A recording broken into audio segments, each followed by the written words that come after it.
2 brews, 1 decision. Do you want crystal clear brilliance in your cup or a rich, velvety hug that lingers? Drip coffee and French press aren't rivals so much as 2 personalities. One precise and bright, the other bold and tactile. Here's what matters: clarity versus body, convenience versus ritual, paper filter polish versus oil-rich texture. I'll walk you through how each method shapes flavor, feel, health considerations, and daily rhythm. So by the end, choosing won't be guesswork. It'll be obvious. And honestly, kind of fun. Brewing method. Drip coffee is a percolation method. Hot water flows over grounds and moves through a filter into a carafe, powered by gravity and a steady automated water pulse from the machine. French press is immersion. Grounds and hot water steep together for several minutes, then a metal mesh plunger separates the liquid from the grounds, leaving more oils and fine particles in the cup by design. Drip emphasizes clarity through filtration and flow. French press emphasizes body through full contact steeping and a coarse metal filter that doesn't strip oils. Flavor profile. Here's the flavor split in plain terms. Drip tends toward a cleaner, more transparent cup where acidity and origin character come through with definition. Think crisp apple brightness or floral notes on light to medium roasts, showcased because paper filters remove much of the oil and sediment that can blur flavors. French press leans lush and layered. Heavier mouthfeel, deeper base notes, cocoa and nuts shining, with a sense of weight and warmth from the oils that make it into the cup, plus a touch of microsediment that can enhance perceived complexity when done right. If the goal is a wine glass clarity, drip deserves the nod. If the goal is a velvety, enveloping presence, press wins. Texture and clarity. This is the part many people feel immediately.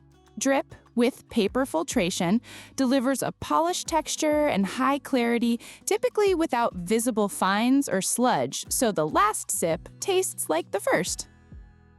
French press, well, it wears its texture proudly. The metal mesh filter allows fine particles and oils to remain, which thickens the body and can leave a light layer of sediment near the bottom of the cup. If sediment is a deal breaker, drip is the safer route. If it feels like character, press away. Oils and mouthfeel.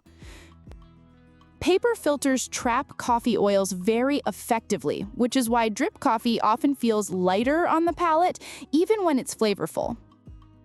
In French press, the metal filter lets those oils through, creating a creamier, more viscous mouthfeel and a rounder impression of sweetness and weight. The oils don't just change texture, they can shift how sweetness, bitterness, and aftertaste balance in the cup, nudging the flavor toward richer, regardless of roast level. Health considerations. Diterpenes. Here's where things get real. Coffee contains diterpenes like cafestol and cahuiol, which can raise LDL cholesterol in some people when they make it into the brew in significant amounts. Paper-filtered drip coffee removes most of these compounds, resulting in very low levels in the cup compared with unfiltered methods. French press, being unfiltered in the paper sense, retains more of these cholesterol-raising compounds. In general, unfiltered coffee types, including French press, have markedly higher diterpene levels than paper-filtered drip.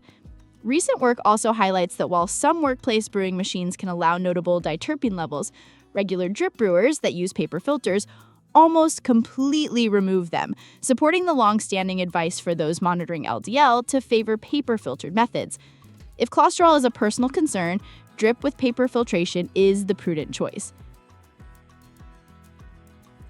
Caffeine and strength perception. A quick myth-busting moment. People often say French press is stronger. Sometimes it tastes that way, fuller body, more oils, deeper flavors. But actual caffeine depends mostly on dose, grind, and recipe rather than method alone. Drip can absolutely be as caffeinated as French press if brew ratios and extraction times line up similarly. The strength perception is often driven by body and oils, not just caffeine. Proptically, the press can feel more potent.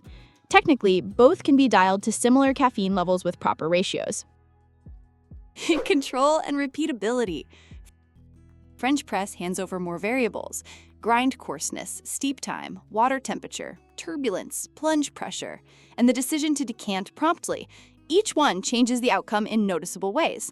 That's a dream if tinkering is the fun part.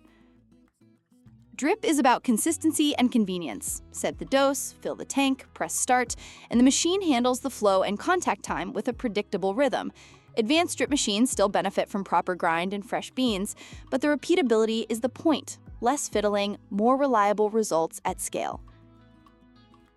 Brew time. Most drip machines take several minutes to complete a cycle. Heating and flow can make the total process around 5 to 10 minutes depending on the model and batch size. French press generally steeps for about 4 minutes, plus the time to heat water and plunge, so total hands-on time can be shorter, but it requires presence during those minutes. For one mug in a quiet moment, press fits nicely. For serving a group while doing other tasks, drip's unattended brew time is a gift. Batch size and serving. Drip machines are built for volume. Common units brew multiple cups in a single cycle with reasonably even extraction across the bed when well designed. French presses range from small to medium capacities. Large presses exist, but heat retention and extraction uniformity get trickier, and coffee shouldn't sit in the press because it will keep extracting and turn bitter over time. For households, offices, or brunch, drip's care-off is simply practical. For 2 thoughtful cups shared slowly, press can be perfect. Heat retention and holding. Thermal carafes and warming plates allow drip coffee to stay hot and ready for a stretch, though prolonged heat can flatten flavors, so a good thermal carafe is better than a hot plate for taste. French press coffee should be decanted promptly to halt extraction. Letting it sit under the plunger will over-extract and dull the profile, and the vessel doesn't retain heat like an insulated carafe. If lingering with the pot is part of the plan, drip wins on logistics. Grind size and extraction. Drip generally uses a medium grind to balance flow and extraction over several minutes, with machines performing best when the grind matches their spray pattern and flow rate. French press calls for a coarse grind to minimize fines that sneak through the mesh and to keep the steep from turning harsh or muddy. Consistency matters a lot here. If a grinder can't produce an even coarse grind, French press will show it. Drip is more forgiving with a typical medium grind profile. Cost and gear footprint. Both methods can be affordable at entry level, but drip adds ongoing paper filter costs unless using a reusable filter, and machines span a wide price range depending on temperature control and spray head design. A French press is a one-time purchase, with no paper filters needed, assuming a kettle and grinder are already in the mix.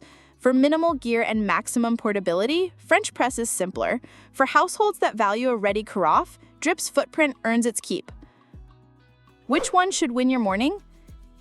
If clarity, convenience, and serving several cups are top priorities, drip with a paper filter is the straightforward, reliable choice, great for highlighting brighter coffees and keeping diterpenes low if cholesterol is on the radar. If richness, tactile weight, and hands-on ritual sound like the point, a well-brewed French press delivers a deeply satisfying cup with oils and texture that drip simply can't match. Well, the truth is both have a place. Light and floral natural from Ethiopia that sings with precision? Drip. Comforting, chocolatey Brazilian that feels like a blanket? Press. The smart move is matching the method to the mood and the coffee.